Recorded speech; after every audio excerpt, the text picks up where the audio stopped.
Hello, welcome. Once again, thanks for joining me. My name is Douglas Grummons, and this is Podcast14. Today's podcast is brought to you from Special Words by Osho.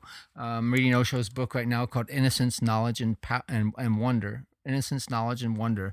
It's a beautiful book, and there's some insights in the book that I'd love to share with you. I mean, every once in a while, I read something that really inspires me and motivates me to get in there and make another podcast and share these words. Osho himself has made probably a couple hundred videos, little short clips. They're only like 5 minutes long, most of them. Every once in a while, you run into a longer one. But Osho is a little difficult to understand. His pronunciation of the words is with the Indian accent makes it a little difficult to understand. I think that maybe sharing these words with you through me may be a little bit of an improvement, not much, but a little bit. But anyway, we'll get into the reading. The way Osho's books are formatted, a lot of times in most of his books, Osho either comments on verses from Zen or Sufism or Upanishads or yoga or Jesus or all kinds of different approaches. And Osho's one of those guys that have blended all these religions and found the thread that has blended them together. There's a thread that bonds all of life. It bonds existence together. It's not visible, but the thread is there. And Osho is a magnificent mystic who actually has been able to explain and give in-depth detail how that thread exists and everything. But one of Osho's sannyasins, and a sannyasin is a follower, like a devotee of a master. There are different levels of followers that follow masters. Some people are just curious, and they follow for a little bit. They take a couple days off of their schedule and practice meditation with the master. But they're just curious. They're not really serious about it. Then there's the next level up, which is the person who's a little more serious, a little more of a follower. But still, there's just something missing in that person as well. And then there's the disciples, and the disciples are actually people that move in with the master and dedicate their lives towards understanding what that master is trying to convey. And then there's one level higher than a disciple, and that is the devotee. And the devotee dedicates his whole life and never leaves the master's side if possible.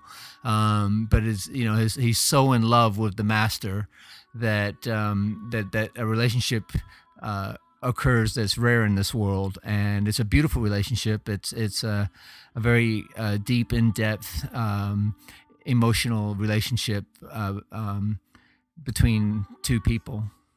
But anyway, one of Osho's sannyasins says to us, he asks the question, from where does freshness come? And Osho responds to him, it does not come from anywhere. It is always here. Existence is freshness itself. Existence is fresh because it is always now and here. It is not burdened by the past, and it does not gather any dust from the past. It is never old. Time makes no impact on existence. Time does not exist as far as existence is concerned. Time exists only for the mind. It is a mind invention. In fact, time and mind are synonymous with each other. So stop the mind and time stops. And Jesus was asked by someone, what will be the most unique thing in your kingdom of God? And Jesus says there will be time no longer. A very unexpected answer. There shall be no time no longer. That will be the most unique thing about the kingdom of God. Because there will be no mind. How can there be time? Time does not consist of, as ordinarily conceived, of three tenses, past, present, and future. Time consists only of two tenses, past and future. The present is not part of time. The present is beyond time, and the present is always fresh. The present is part of eternity, and the present is the penetration of the eternal into the dreamy world of time, a ray of light into the darkness of mind. Past is never fresh either. It cannot be. Obviously, it is always dirty. It is always stinking, stinking of death, stinking of all that is rotten, stinking of tradition, stinking of corpses. The past is a cemetery, and the future is nothing but a projection of the dead past. And out of the dead past, the future cannot be alive. The dead can only project the dead. What is your future? A modified past, touching up here and there a little better, a little more sophisticated, a little more comfortable, but is the same past. You are hankering to repeat it. Your future has nothing new about it, and it cannot have. Mind cannot conceive of the new. It is impotent as far as the new and the fresh and the young is concerned. It can move only within the small world of the familiar, the known, and the known is the past. The future is nothing but a desire to repeat it, but in a better way, of course. Hence, the future is also not fresh. The present is fresh. And you ask me, from where does freshness come? Freshness never comes and it never goes. It is always here. It is always now. You be here now, and you are suddenly fresh, bathed in eternity, showered by something that is timeless. Call it God, call it the kingdom of God, or call it nirvana, or whatsoever you want. All those names refer to the same unnameable. All those words try to express the inexpressible.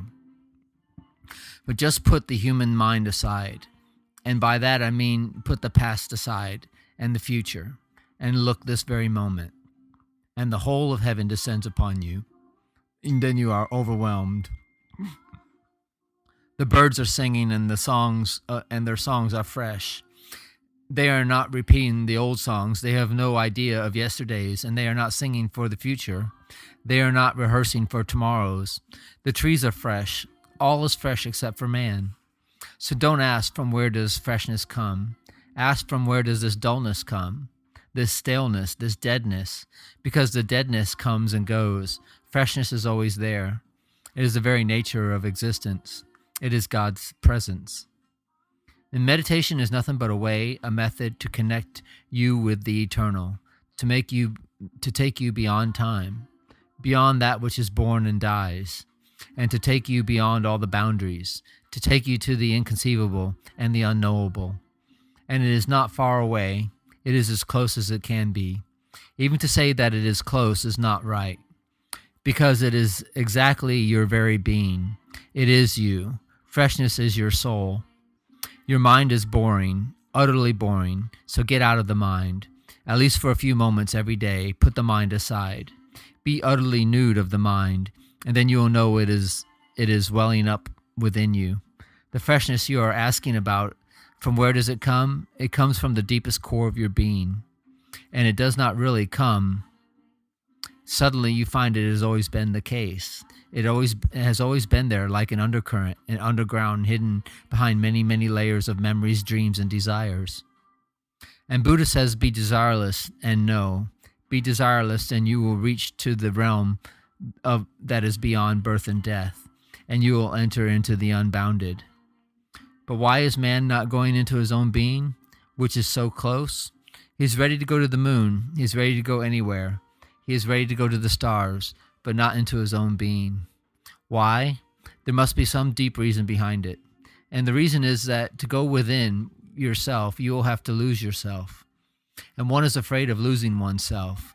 One clings. One wants to remain oneself. And one does not want to lose one's identity. It is a very poor identity and false too, but still something is better than nothing. And that is our logic. We don't know who we are, so we cling to the body, cling to the mind, to whatsoever has been given to us. The conditioning, whether Catholic, Communist, Hindu, Mohammedan, we cling to all that has been forced upon us because it gives us a cozy feeling as if we know ourselves. I am a communist. That becomes my self-knowledge. I am a Catholic. That becomes my self-knowledge. I am an Indian. I am a German. That becomes self-knowledge.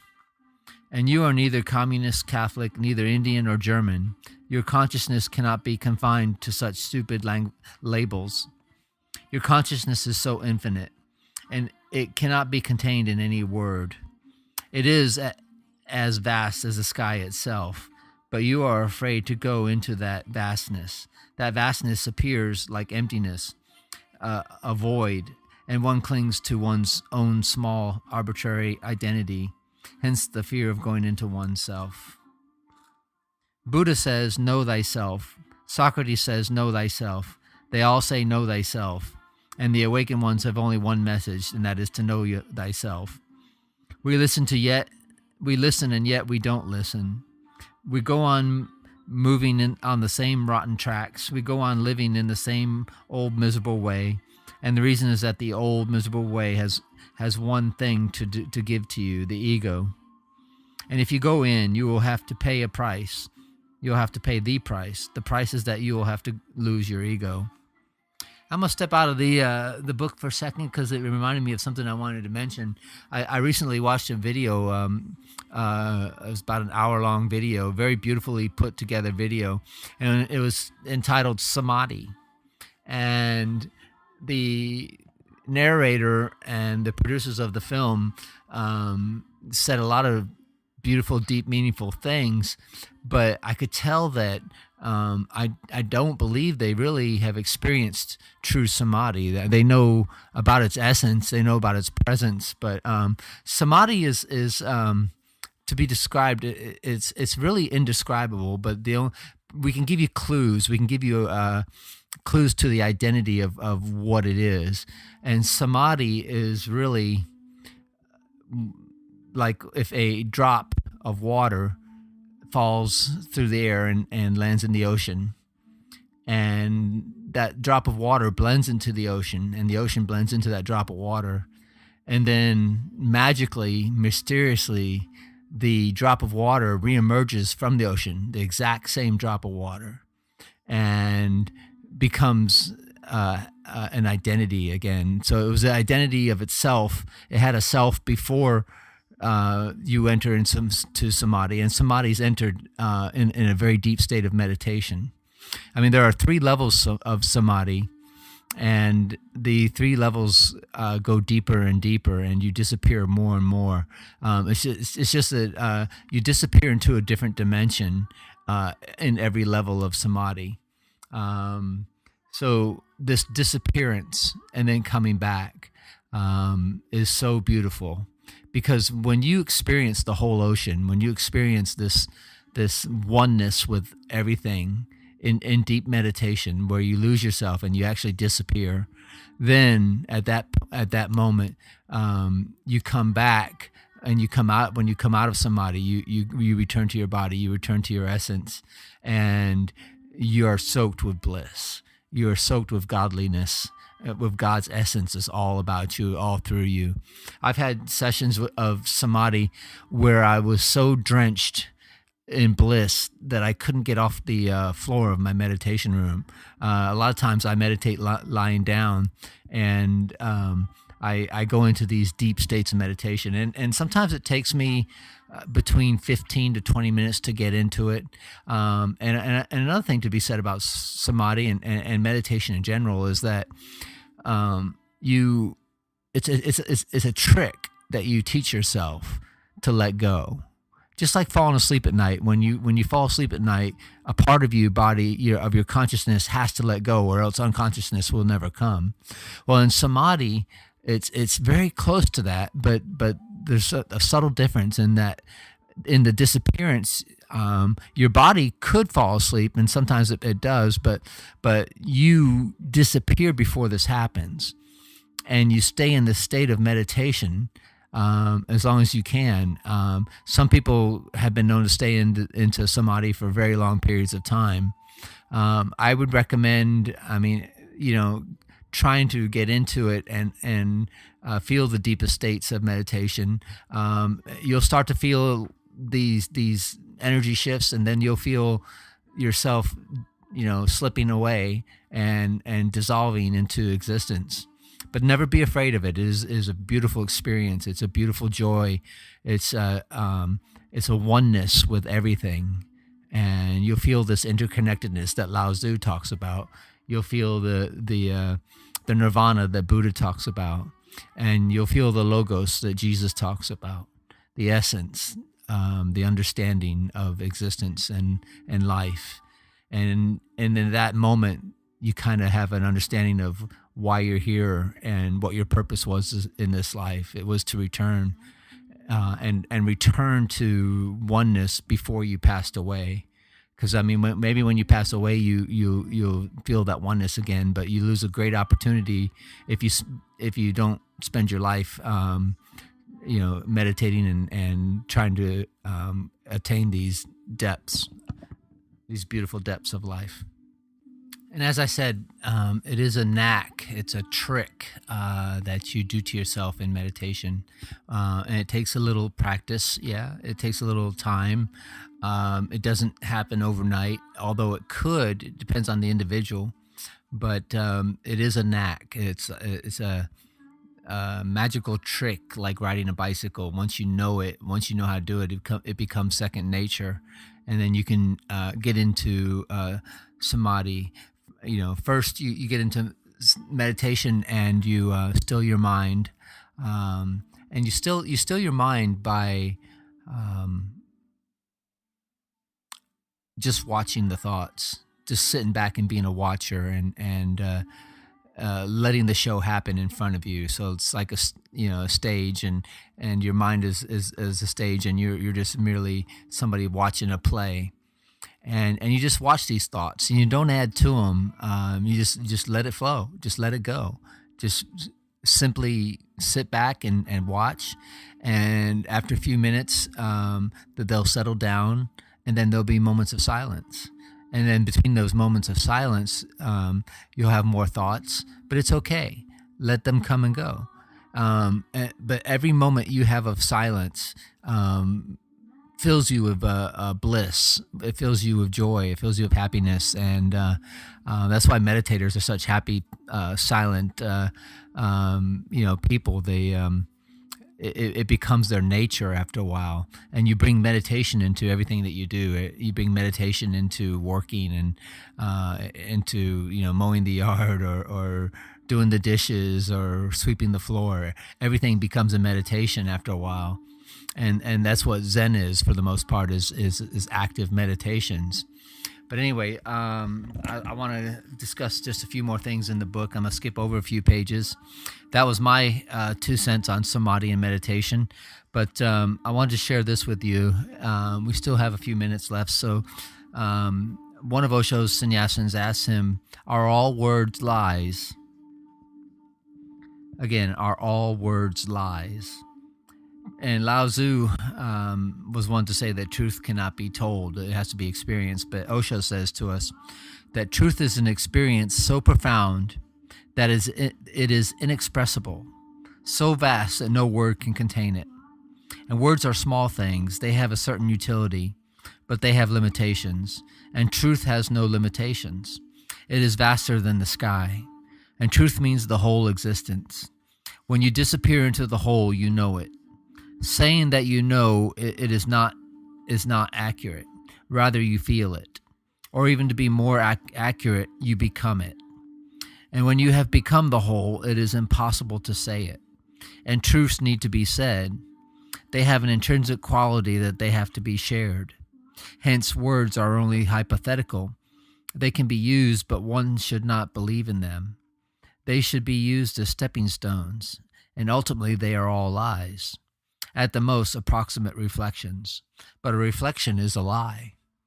The moon in the sky and the moon in the reflection in the lake are not the same. The face in the mirror is not really your face. It is just an illusion. There is nothing in the mirror.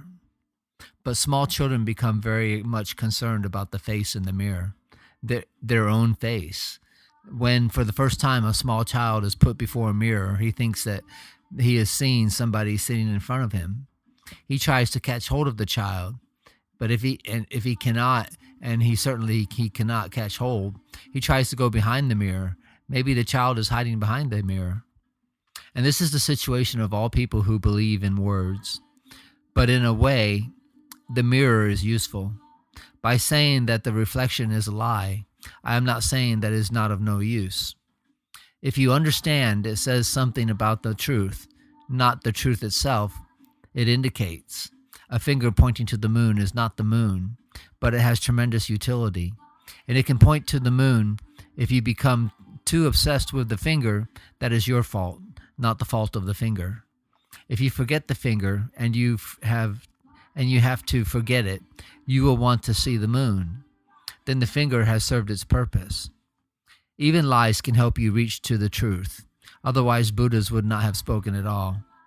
Unless lies can help you in some way to reach to the truth, words would not have been used at all. No Bible, no Quran, no Gita, no Dhammapada would have existed. When Buddha became enlightened, for 7 days he remained silent, thinking, what is the use of saying words to which cannot be said? And that even if you say them, they are bound to be misunderstood. And moreover, if somebody is capable of understanding your words, he's bound to be capable of finding the truth on his own. The story says that when the gods from heaven descended, they touched the feet of Buddha, and they prayed to him that he should speak. And Buddha said, for what? 99% of the people are not going to understand at all.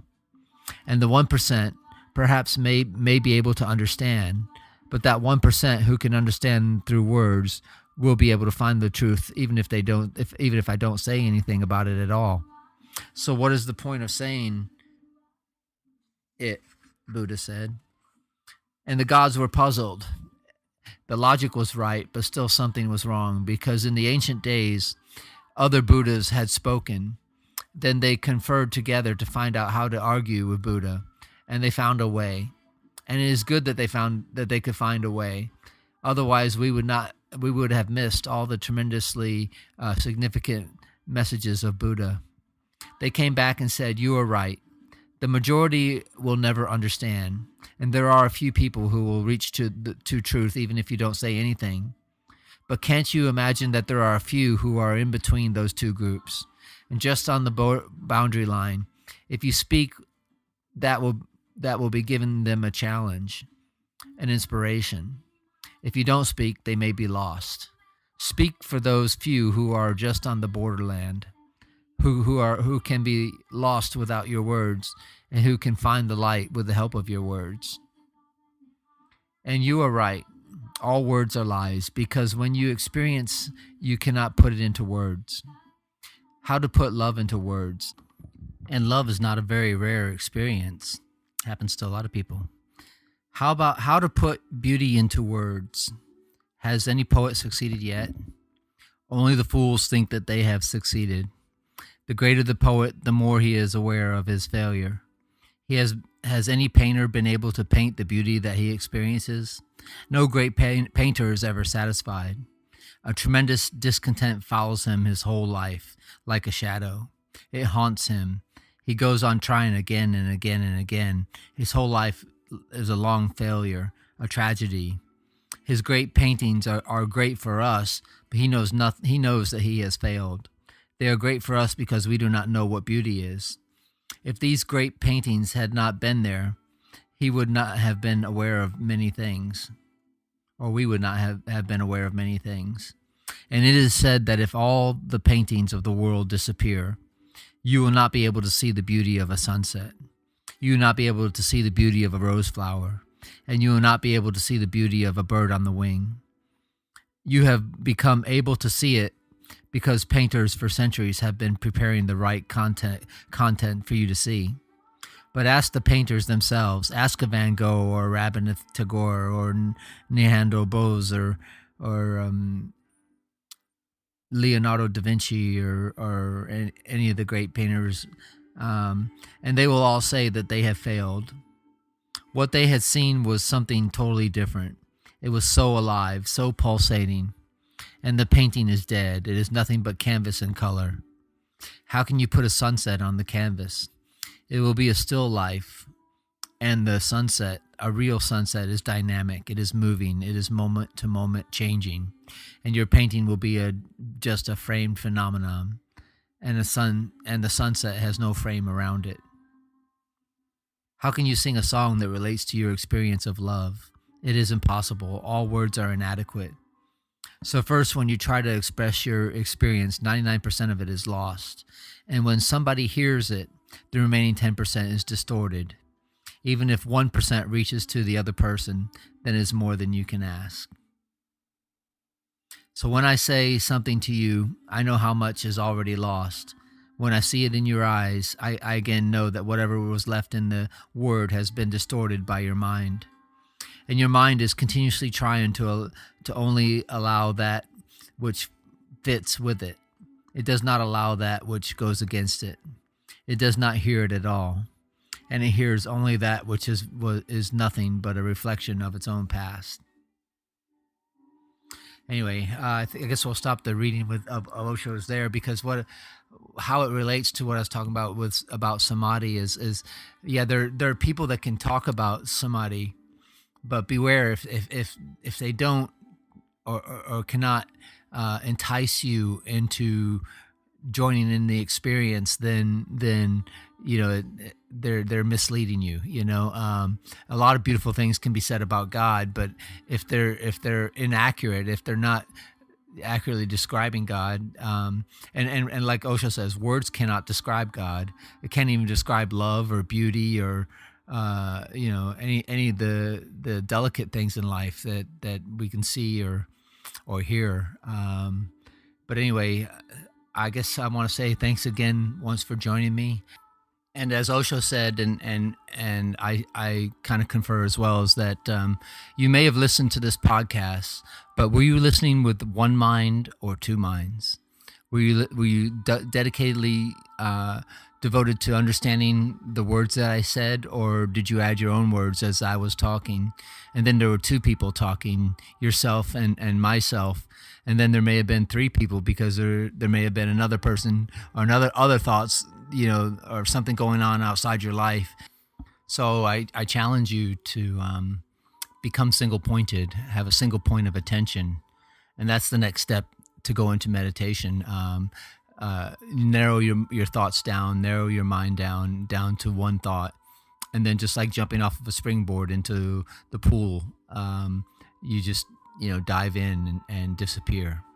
I hope that by listening to these words that I am sharing with you, that can happen, that one day it does happen, that you experience this joy that I'm experiencing, and I just can't wait to get into the studio and put out another podcast. I get filled with so much joy. I get this joy also from reading books and meditating and making my life a meditation, and I get in the right frame of mind by reading Osho's works in the morning, or sometimes just listening to these podcasts that I've been putting out. It really does help put me in a good frame of mind to go to work. And I feel, so much better and motivated throughout the day. And I know, I don't know if it's listening to yourself as some sort of masturbation or not, but anyway, it's very satisfying and very, very gratifying to hear anyone talk about the mysteries of existence and how to dive into those mysteries. So anyway, we'll end with that. Much love and aloha from Douglas Grummons.